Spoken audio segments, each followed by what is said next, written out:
Ini Dianti. Sehari-hari sibuk meeting, syuting, dan posting. Hiburannya ya cuma scrolling, dan shopping. Lihat yang murah, beli. Isi data diri, gak pakai verifikasi atau konfirmasi.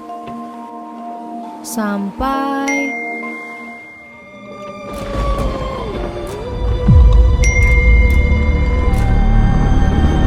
semuanya sudah terlambat. Tapi Dianti nggak akan begini kalau Dianti pilih yang resmi, jaga data diri, dan hati-hati sebelum melakukan transaksi. Pasti Dianti happy kalau pilih jadi konsumen cerdas yang peka bertransaksi.